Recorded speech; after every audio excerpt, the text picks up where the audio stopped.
Joining me in Representative John Frulo's office, House Speaker Joe Straus. And Speaker Straus, welcome. How are you? Thank you. I'm great. Good to be with you. Well, I appreciate y'all taking out some time. I know it's a very busy day, and even when I got here this morning, it was busier than it was on Monday and Tuesday. Just a lot of people here at the Capitol. Well, that's right. It is getting busier and busier. We're headed into the second half of our session, and for those who have been watching legislative sessions over the years, everyone knows that the second half is the one where things come together and the velocity picks up, and we end up doing, I hope, good things for the state of Texas. But it is getting busier and busier by the day. Well, and let's talk about that. Yesterday, the House Budget Writers, they released their version of the budget. Talk about where we're going in the House with the budget process right now. Well, I feel really good about the process up to where we are now. John Otto, the chairman of Appropriations, and his team, a lot of new players on the budget making side in the House this session, have come together, I think, spectacularly well, put together a good budget. One that stays below the spending cap, one that increases spending but very slightly, a couple of % a year, leaving room for tax relief that'll be decided later, addresses education, higher education, transportation, all in meaningful ways.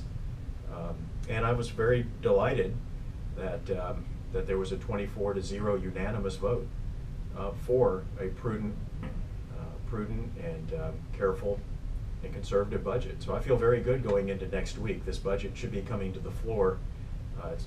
Our current schedule calls for it to come to the floor on Tuesday. Today we'll be talking about, not to be too arcane here, but talk about calendar rules, which is the process and the rules for members who would like to amend the budget. They'll need to get those amendments in this weekend, I would assume. And the way we do things in the House, if someone wants to amend the budget when it comes to the floor, we have generally a put and take rule. So we can't spend more money when we come to the floor next week. But they can change priorities from what the Appropriations Committee has concluded is important now. So we'll have a good, long, I'm sure, and thorough debate of this budget next week. But I feel very good going into it that those who have built the budget, Republican and Democrat, feel like they've arrived at a pretty good work product.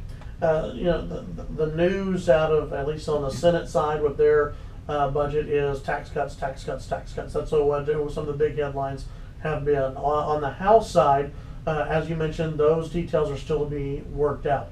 What do you envision? Do you envision tax relief? Do you envision tax cuts coming together? And what is I guess the different style between what the House is taking and what the Senate has done? Well, it's more than a different style. It's a different approach to getting to, the more or less the same place. In the House, we don't take tax relief as a budget item. We've left room for tax relief in our budget, but it's not directed from there.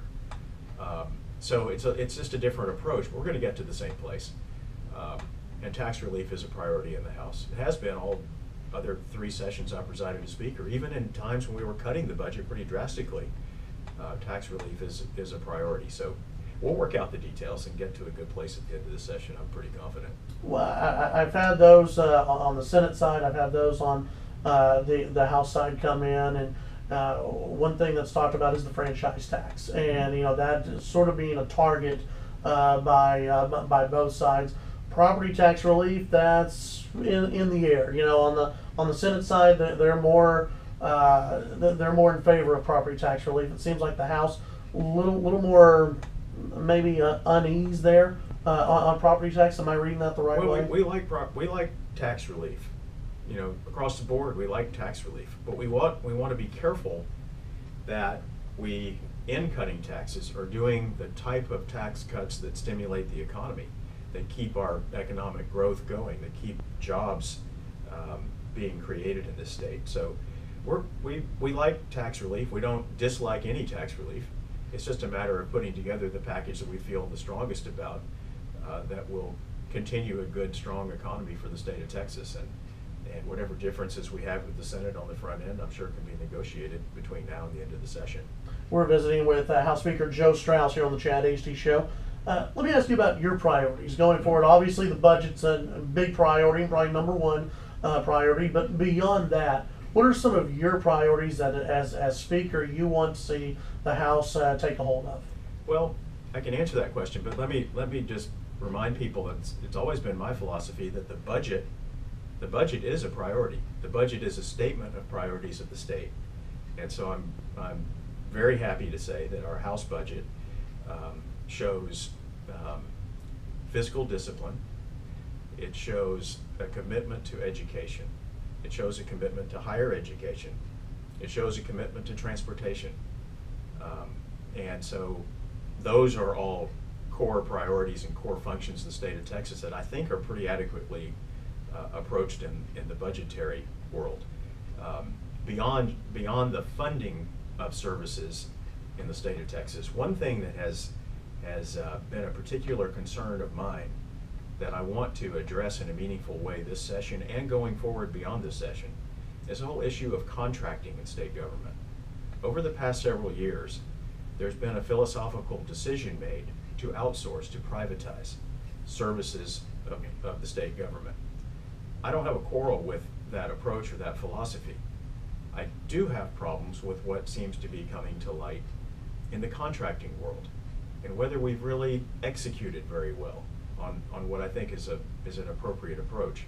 So you've seen the scandals in health and human services contracting.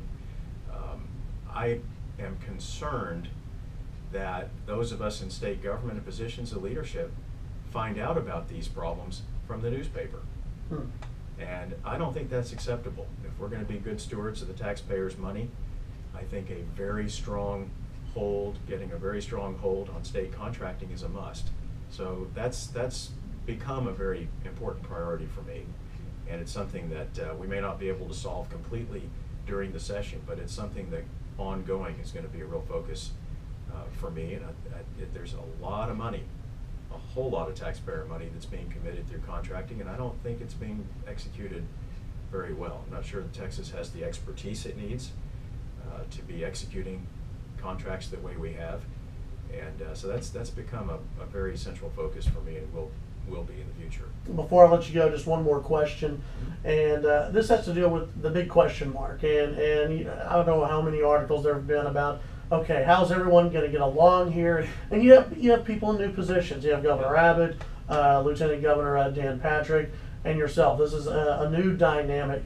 How is the process right now? How is the relationship between everyone right now compared with past relationships, and how everyone has been getting along? Well, there are new faces in leadership around statewide positions from top to bottom, and that's a refreshing thing in many ways. People can bring new ideas and fresh perspectives, and nobody has to be defensive about anything that may have happened in the past.